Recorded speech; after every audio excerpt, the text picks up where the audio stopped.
Assalamualaikum warahmatullahi wabarakatuh. Salam sejahtera untuk kita semua. Pada video ini Bapak akan melanjutkan materi video sebelumnya ya. Jadi nanti videonya silahkan di-download lalu disimpan, jangan lupa itu, supaya tidak menghabiskan kuota. Oke, Bapak langsung saja mengubah ukuran derajat ke radian dan sebaliknya. Hasilnya rumus ini sudah kalian gunakan kemarin saat Bapak mengasih contoh soal, tapi kalian mungkin belum tahu asalnya dari mana. Atau tiba-tiba dapat rumus itu ya Bapak kurang tahu, atau ada juga yang sudah tahu asalnya dari mana. Cuma Bapak akan, karena belum Bapak jelaskan, ini Bapak jelaskan ya. Perhatikan gambar berikut. Ini ada suatu lingkaran, dia berpusat di O. Kemudian ada titik A di sini, titik B di sini. Ini adalah X derajat, itu adalah sudut AOB. Itu adalah X derajat. Kita mau mencari, ini kan sudutnya X derajat. Kita mau mencari sudut ini, X derajat ini ke dalam radian. Berdasarkan definisi radian, bahwa sudut AOB itu sama dengan panjang busur AB dibagi dengan jari-jari atau OA. Sama satuannya radian ya. Kita sudah tahu OA, sedangkan panjang busur AB kita belum tahu. Maka kita cari dulu panjang busur AB ini dengan rumus ini. Rumus ini sudah dipelajari waktu SMP kelas 8, yaitu perbandingan X derajat per 360 derajat sudut dalam lingkaran sama dengan busur AB per busur lingkaran. Busur lingkaran itu sama aja keliling lingkaran. Ini. Maka busur AB biarkan tetap, keliling lingkaran kita ubah berdasarkan rumus yang ada 2πr. Ini hanya dibalikkan posisi sini ya, ditukar posisi saja. Yang kanan dipindah ke kiri, yang kiri dipindah ke kanan, sama aja, tidak masalah. Berarti panjang busur AB dibagi 2πr sama dengan X dibagi 360. Derajatnya hilang karena sudah ada derajat diketilangkan. Maka kesimpulannya busur AB sama dengan X per 360 derajat kali 2πr. Kalau kita sederhanakan, maka menjadi ini dicoret tinggal sisa 180. Berarti tinggal XPR. Nah, XPR per 180 ini adalah panjang busur AB. Karena kita sudah dapat, kita substitusikan ke sini. Ke panjang busur AB ini berarti XPR dibagi 180 derajat, maaf 180 saja, dibagi panjang OA yaitu R. R dibagi R habis, maka tinggal XP atau PX per 180 radian. Itu, maka kesimpulannya sudut AOB itu awalnya dalam bentuk derajat, X derajat. Kalau kita mau cari dalam bentuk radian, berarti ya X ini sudutnya dalam bentuk derajat per 180 pi radian. Itu. Jadi awalnya sudutnya dalam bentuk derajat diubah ke dalam radian menggunakan rumus ini. Itu asal dari muasal yang rumus yang digunakan kemarin. Pak, kalau mau mencari, kalau misalkan sudutnya dalam radian kemudian diubah ke derajat bagaimana Pak? Ya dibalik aja. Ini kan berarti ini kan X derajat. Berarti kita mencari X radian toh. Kalau pertanyaan kayak gitu X radian. Berarti kita mencari X rad atau X radian. Ini 180 dan pi pindah ke ruas kiri, berarti 180 dikali X derajat dibagi pi. Kesimpulannya X radian sama dengan, ditulis yang cantik aja, 180 per pi kali X derajat. Nah, itu caranya. Jadi itu asal muasal rumus yang digunakan kemarin dalam menjawab soal yang Bapak berikan nol. Lanjut, contoh soal. Misalkan ada suatu sudut AOB itu 80 derajat. Kalau diubah ke radian ya berarti tinggal gunakan rumus ini, X derajat sama dengan X per 180 pi rad. Berarti X nya diganti 80 derajat, berarti 80 per 180 pi radian. Maka sederhanakan jadi 4 per 9 pi radian. Biasanya sering kalau soal pilihan ganda berhenti di sini. Dia dalam bentuk pecahan, jarang yang diubah ke dalam bentuk desimal jika tidak diminta ya, jarang. Jangan mempersulit diri sendiri. Biasanya sering sampai sini udah dibetulkan, udah Bapak betulkan. Kalau tidak ada pernyataan dalam bentuk nilai desimal. Tuh, yang contoh soal yang B, 130 derajat diubah ke radian, berarti tinggal 135 dibagi 180 pi radian. Sederhana kan, berarti tinggal 3 per 4 pi radian. Kalau mau diubah desimal ya pi-nya diganti 3,14 atau 22 per 7. Maka ketemu hasilnya. Gitu aja ya. Selanjutnya contoh 2, ini ada radian. 1 per 5 pi radian diubah ke dalam bentuk derajat. Kita gunakan rumus X radian sama dengan 180 dibagi pi kali X derajat. X nya itu dari sini, berarti 180 per pi kali 1 per 5 pi radian. Berarti pi nya coret, tinggal 180 dibagi 5, 36 derajat. Nah, radiannya tadi nggak ada ya. Bapak ulangi aja. Bapak ralat. Jadi gini, 1 per 5 pi radian. Bapak ralat kata-kata Bapak, soalnya kata-kata Bapak tadi salah. 1 per 5 pi radian itu mau diubah ke dalam bentuk derajat. Maka kita gunakan ini. X radian sama dengan 180 per pi kali X derajat. X nya itu ganti dengan 1 per 5 pi. 1 per 5 pi karena mau diubah, berarti tinggal 180 per pi kali 1 per 5 pi. Maka pi nya dicoret, tinggal 180 dibagi 5, maka hasilnya 36 derajat. Kalau 3,2 radian diubah ke derajat ya sama aja rumusnya, gunakan rumus ini. 180 per pi kali 3,2,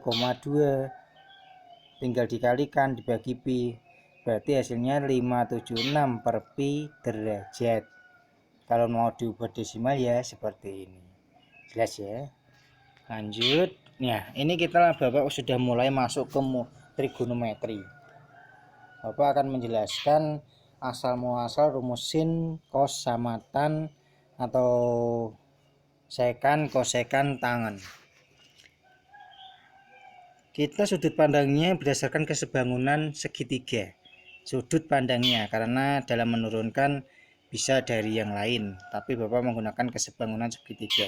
Dalam waktu SMP, suatu bangun ini dikatakan segitiga ABC dan segitiga DEF dikatakan sebangun jika yang pertama sudut yang bersesuaian antara sudut A dan sudut B, sudut B dan sudut E, sudut C dan sudut F ini sama besar. Meskipun bangunnya ukurannya berbeda, tapi yang penting sudut yang bersesuaian sama besar. Dan syarat yang kedua, sisi yang bersesuaian juga sama, yaitu sisi AB per perbandingan sisi, maksudnya perbandingan sisi yang bersesuaian sama. Jadi AB per DE itu sama dengan BC per EF sama dengan AC per DF, itu nilai perbandingannya sama.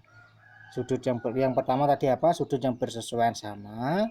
Yang kedua, perbandingan antara sisi yang bersesuaian sama, berarti dia dikatakan sebangun. Itu. Jadi sebangun itu biasanya gambarnya sama, tapi yang satu segitiganya lebih kecil, yang satu lebih besar, kayak gitu aja. Tapi yang penting yang syarat nomor 1 dan nomor 2 wajib terpenuhi. Oke, sampai sini bisa dipahami ya. Jadi kesebangunan, tapi ada berbeda di sini. Tadi Bapak kan menyebutkan bahwa AB itu per DE sama dengan BC per EA. AB per DE, kemudian BC, ini BC per EF itu sama dengan AC per df. Nah, Bapak mengatakan ini. Tapi di sini ditulis berbeda. Yang pertama dilihat AB per DE, BC per EF, AC per DF. Oke. Ini yang ditulis di sini beda. Yang ditulis di sini AC per AB, kemudian DF per DE. Berarti dia menggunakan perbandingan ini dan ini ya. Kenapa tidak ditulis AC per DF sama ini DF per DE? Gini loh. Ini kenapa AC-nya di sini? Kalau Bapak kan AC-nya di atas, kemudian DF-nya di bawah sini. Lalu DE-nya tetap, kemudian DF-nya di AB-nya pindah ke atas. Jadi gini, AB-nya pindah di atas, DF-nya pindah ke sini. Kalau Bapak menulisnya AC per DF sama dengan AB per DE, itu sama aja dengan AC per AB sama dengan DF per DE, sama. Jadi Bapak menulis model ini dan model ini itu sama ini. Artinya sama, perbandingannya sama, hanya lokasinya saja yang berbeda. Ini kalau AC per AB sama dengan DF per DE boleh diubah ke dalam bentuk AC per DF AB per DE, atau ingin diubah gini DE per BE DF per AC juga boleh. Dia tidak akan merubah nilai, sama aja. Yang penting ini nanti menyesuaikan semua gitu ya. Kalau Bapak menggunakan ini itu supaya lebih mudah. Dia yang seletak AB seletak dengan BD, BC seletak dengan EF, AC seletak dengan DF. Dia sama, enak. Tapi kalau kayak gini kan susah. AC per AB, AC per AB sama dengan DF per DE. Ya sama, AB per BC, kemudian DE per EF, ya sama. Sama, artinya sama, tapi lebih enak digunakan untuk menghafal ini. Bapak kalau lebih enak yang ini, kenapa Bapak menggunakan yang ini di materinya? Kenapa Bapak menggunakan ini? Ini nanti sebagai alternatif supaya dalam menggunakan sin konstan itu nanti definisinya tidak merubah bentuk. Kalau ini kan nanti mau merubah bentuk, tapi kalau kita gunakan yang ini tidak langsung, ini ternyata definisi sin itu kayak gini loh. Nah, dan makanya digunakan kayak gini. Udah ya, bisa dipahami ya. Lanjut. Oke, contoh ada bangun kayak gini, berarti segitiga ABC itu sebangun dengan segitiga ADE. Pasti itu. Sudah jelas. Maka diperoleh suatu perbandingan. Berdasarkan waktu SMP ya ini. Perbandingannya itu yaitu di mana nulisnya? AB per AD itu sama dengan AC per AC itu sama dengan BC per DE. Fakta SMP. Jadi perbandingannya kayak gini. AB karena sebangun segitiga ini sebangun dan jadi segitiga ABC itu sebangun dengan segitiga ADE, maka AB per AD sama dengan AC per AE sama dengan BC per DE. Nah, ini rumusnya diubah lagi menggunakan rumus yang berbeda. Dia menggunakan AC per BC, jadi ini dibalik, terus ini AC per BC kemudian AE per DE. Dia membalik ini. Ya enggak apa-apa, enggak masalah. Bagi Bapak enggak masalah. Maka kita gunakan, kalau tapi Bapak lebih enak menggunakan rumus ini kalau waktu menjelaskan kalian di SMP, lebih enak menggunakan rumus ini. Lebih mudah dipahami dan lebih mudah diingat karena ada polanya. Itu ya. Maka yang diketahui 2 CE, yang ditanyakan kan CE. Yang diketahui ini, maka kita gunakan perbandingan BC per DE sama dengan AC per AE. Berarti DC BC per D, maaf, BC per DE itu adalah 8/12. 8/12 itu ini seharusnya ini enggak apa-apa. Berarti 8/12. Jadi kita beda sudut pandang ya, tapi nanti caranya sama dengan AC per AE. Berarti AC itu adalah 6 AC itu 6 per AE itu adalah 6 ditambah CE. Duh, nulisnya sulit. 6 ditambah CE, berarti kesimpulannya 8 dibagi, Bapak tulis sama ya, kesimpulannya apa? Bapak ini ubah posisinya biar sama kayak ini. Maka kesimpulannya kalau diubah posisi 6 per 8 itu sama dengan 8-nya pindah ke bawah, 6 per 8 sama dengan 6 plus CE dibagi 12. Ini loh, 6 8-nya Bapak pindah ke sini, ininya Bapak pindah ke sini. Berarti 6 per 8 sama dengan 6 per CE dibagi 12. Udah dapat, baru kalikan silang, kita dapatlah nilai CE sama dengan 3. Jadi caranya boleh berbeda, tapi nanti prosesnya akan sama, hasilnya akan sama. Bisa dipahami ya? Oke, lanjut. Pada segitiga siku-siku berikut, oke. Jadi segitiga ini ABC itu sebangun dengan segitiga ADE, sebangun lagi dengan segitiga AFG, sebangun lagi dengan segitiga AHI. Dia sebangun. Karena sebangun apa? Sudutnya ini siku-siku. Ini ya sama. Pasti ini sama. Pojoknya sama juga. Nah, maka sisinya pasti bersesuaian karena tinggal sebaris saja, pasti sebaris ini. Berarti dia sudah jelas sebangun. Berdasarkan definisi tadi, kita dapat perbandingan bahwa BC per AC itu sama dengan DE per EC. Maaf. BC per AC itu sama dengan DE per AE itu sama dengan FG per AG dan seterusnya. Itu dikatakan dengan nilai dari sin sudut A. Ya. Jadi sin sudut A itu adalah sama, bisa dicari dengan BC dibagi AC.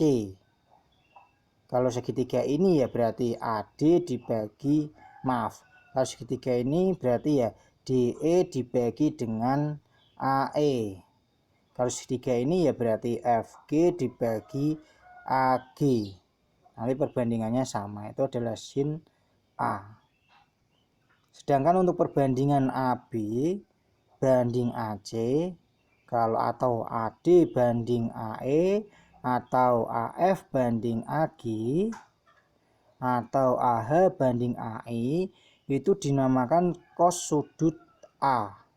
Jadi cos sudut A bisa dicari kalau menggunakan segitiga ini, berarti ya AB banding AC. Kalau segitiga yang kedua ini berarti ya AD dibanding AE. Itu. Sekarang kalau tan berarti berasal dari perbandingan BC dibanding AB itu sama dengan, berdasarkan kesesuaian segitiga tadi ya, DE dibanding AD itu ada dan seterusnya, itu dinamakan dengan definisi tan A. Itu asal muasal munculnya cos, sin, cos, tan untuk menentukan perbandingannya. Lanjut. Nah, untuk mempermudah menghafalkan sin, cos, tan, kita mengenal susi simi. Akan diperkenalkan yang namanya, ini misalkan segitiga ABC, siku-siku di B. Sisi ini itu dikenal dengan sisi miring atau disingkat mi. Kalau ini di nama ABC dinamakan sisi depan, disingkat D. ini sisi samping AB, disingkat SA. Nah, untuk kalau mau mencari sudut sin A, cos A atau tan A, gunakan rumus ini untuk menghafalkan. Sin A itu adalah perbandingan dari BC per AC. Hasilnya sin A itu BC per AC. Nah, untuk menghafalkan sin A, sin demi ya, sin demi. Kemudian kalau cos ya cos A berarti cos sami, cos sami. Kalau tan A berarti tan desa. Itu menghafalkan sin demi, cos sami, tan desa. Cara menghafalkan. Kalau kalian lupa perbandingannya, jadi kalau kalian masih ingat perbandingannya, silakan gunakan perbandingan. Sin itu adalah perbandingan dari depan ke miring, sedangkan cos itu samping ke miring. Kalau tan itu berarti depan dibagi samping, ya kayak gitu. Atau gunakan perbandingan sin A berarti AB plus AC, maaf AB plus. Sin A sama dengan AB per AC, cos A sama dengan AB per AC. Silakan gunakan cara apapun untuk menghafal. Nah, ini sudut A, sisi yang di depan sudut A itu dinamakan A. Sisi yang di depan sudut B dinamakan B. Sisi yang di depan sudut C, ini sudut C berarti dia sini C. Berarti sisi miring itu sama dengan C, sisi depan sama dengan A, sisi samping sama dengan C maksudnya. Sisi miring sama dengan B. Maka sin A adalah A per B, cos A adalah B. Cos A adalah C per B, tan A adalah A per C. Boleh. Atau lebih mudah berarti sin A sama dengan, ini kan adalah X, ini Y, ini R, ya enggak? Ini X, ini Y, ini R. Sisi miring, sumbu X, sumbu Y. Sejajar maksudnya. Kalau sin berarti Y per R. Cos berarti X per R. Tan berarti Y per R. Jadi boleh ditulis kayak gini. Sama dengan sin berarti itu Y per R. Kalau cos itu X per R. Kalau tan itu Y per X. Tan itu Y per X. Udah ya, kayak gitu. Jadi ini itu sama keempat ini. Sama. Untuk menghafalkan silakan gunakan cara yang lebih mudah. Bapak lanjut.